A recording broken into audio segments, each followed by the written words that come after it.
This is where the nervous system goes into shutdown mode and then creates physiological symptoms and disease as a means of creating a boundary. How does fawn response differ from genuine empathy or kindness? The fawn response is a attachment strategy that we learn when we're younger, where we feel that we suppress our truth in order to please our caregivers. Let me give you a classic example. Some examples of what fawning really is I have a 5-year-old, and when mom has girls' night and she goes out and hangs out with her friends, my son and I are, we're hanging out and we're playing all these games, and then all of a sudden it gets to, oh, I'm gonna be the monster and I'm gonna chase him. And so he's running around the kitchen and I'm coming after him, and I see in his face there's a moment where he freaks out and realizes, oh my God, I'm home alone with this monster. And his body and his nervous system go into this freeze, and he stops running and he turns back around and he comes towards me and says, I love you, I love you, I love you. And I look at that, I'm like, oh my gosh, that's him fawning. It's that if I can convince my predator that I'm in agreement, I'm agreeable, I'm consenting, I'm smiling, I'm calm, and I'm joyful, then I will be safe.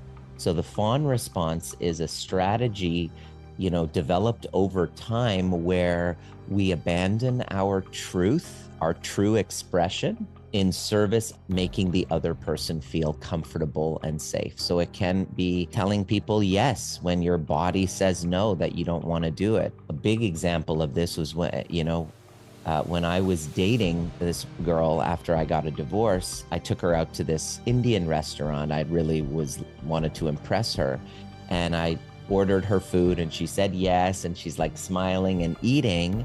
And I ordered her butter chicken, only to find out later that she's a vegan from the next day when I wanted to take her out and she was sick. And it's just a really great example, a highlight, when we don't share our truth and our boundaries, when we don't exert our boundaries. If she doesn't say, no, thank you, I'm a vegan, I don't eat that, because she wanted to signal, she wanted to either, make me feel okay. So she suppressed herself in order to make another person feel okay.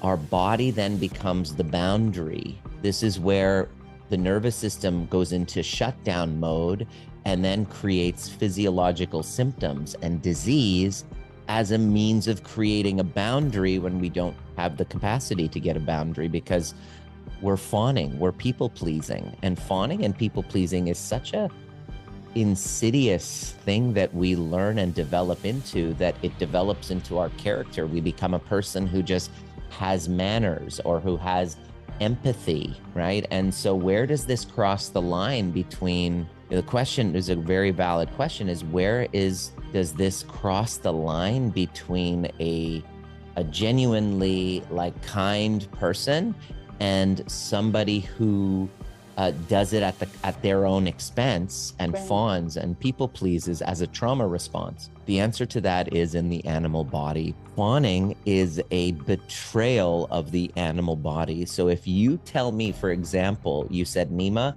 can we do another interview?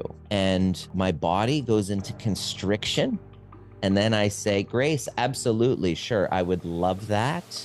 Then I'm fawning, because I'm betraying what my body is saying. So it's a nuanced practice, because when I'm working with people, they don't even realize that they're fawning. It's just who they are. So the first few months of this is just interrupting the pattern, because it's so deeply ingrained in the identity of the person that they're just the person who just abandons themselves, that the first few months is very alarming to see, oh my God, I spend my whole day fawning. Fawning is a performance, and most of us are performers. We have a mask on. And so there are signs and symptoms that, if you're exhausted after work, you work in hospitality, you're smiling all the time. Yes, sir. Yes, sir. When they're abusive to you, you're fawning as a survival mechanism to keep your job. So it's very nuanced. It's a lot of practice, and you have to really become deeply intimate with the response of your animal body. That's why somatic work is so important. Thank you so much for sharing this, because this is a very, will I say, deep topic that people are not actually aware. So Correct. everything you're talking about has to do with being self-aware. If somebody is not aware that they are fawning, is embedded, is ingrained. They don't know. Yeah. So the first part of the education that I give people is the awareness. They didn't even have language to describe what fawning is. I've had people who have chronic pain, chronic illness. This is why I left chiropractic. Chronic pain, chronic illness, no matter what treatments,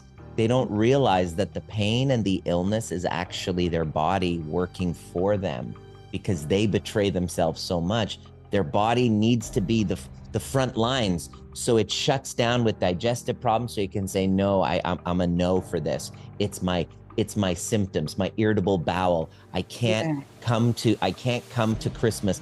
I can't have you guys over for Christmas dinner because I have my flare-ups. And this is just, the symptoms become the out, so that you don't have to feel guilt in saying no. So it's so insidious, Grace. It is. People don't know until they're like, oh my gosh, I'm fawning. My body is my no, is my shutdown. Like in sexuality, this will happen with painful, like you don't want to have sex, like a woman doesn't want to have sex with her partner. She's been sexually fawning to please him.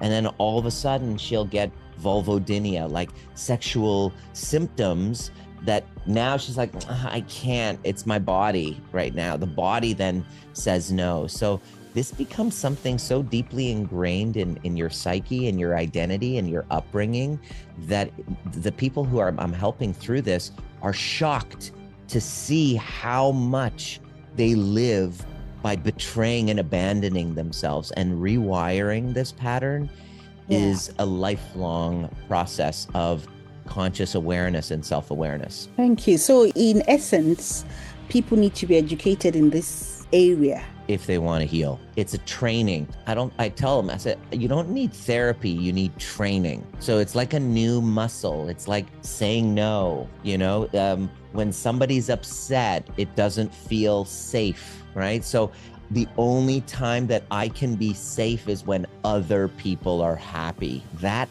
formula is a breeding ground for fawning, is abandoning yourself, is orienting to other people, scanning and tracking what's happening with them, which happens when you're a child and your home base is a hot mess. So you're constantly tracking, saying, what do I got to do?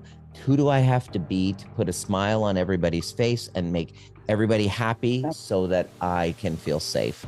This is the foundation of fawning. We got to rewire that conditioning. Be safe and be positive. And don't forget to check out our social media handles. Thank you. Bye for now.